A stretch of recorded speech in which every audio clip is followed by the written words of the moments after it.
பூர்வம்னு சொன்னா கிழக்கு திசை, சூரியன் கிழக்கு திசையை நோக்கி இருப்பார் அப்படிங்கிற மாதிரி அந்த அவருக்குரிய அந்த ஸ்மிருதியானது சொல்கிறது. அதே மாதிரி சந்திரன் என்று வரும் பொழுது அவருக்கு சதுரஸ்ராகார மண்டலேன்னு சொல்லுவார். ஒரு சதுர வடிவான ஒரு மண்டலத்திலே அவர் பக்ஷிமாபிமுகமாக மேற்கு நோக்கி இருக்கிறார் அப்படிங்கிற மாதிரி சந்திரனுக்கு சொல்லி இருப்பார்கள்.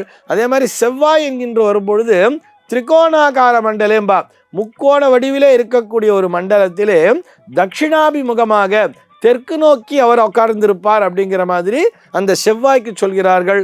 புதன் என்று வரும்பொழுது அந்த சூரியனிடமிருந்து ஈசான்ய திக் பாகத்திலே, சூரியன்கிறது நடுவில் வச்சிருப்பா, மத்திய ரக்த வர்த்தூராகால மண்டலேன்னு சொல்லிட்டு தான் சூரியனை சொல்லியிருப்பா. அவரிருந்து அந்த சூரிய கிரகத்திலிருந்து ஈசான்ய பாகத்திலே, அதாவது வடகிழக்கு பாகத்திலே அவர் எப்படி இருப்பார் அப்படின்னு சொன்னால் பூர்வாபிமுகமாக கிழக்கு நோக்கி அந்த புதனானவர் அமர்ந்திருப்பார் சொல்லுவார்.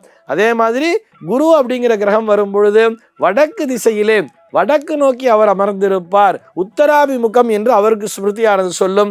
சுக்கிரன் என்று வரும்பொழுது சூரியனுக்கு கிழக்கு திசையிலே அவரும் கிழக்கு நோக்கியே உட்கார்ந்து கொண்டிருக்கிறார் அப்படிங்கிற மாதிரி யார் சுக்கிரனுக்கு சொல்லி இருப்பார்கள்.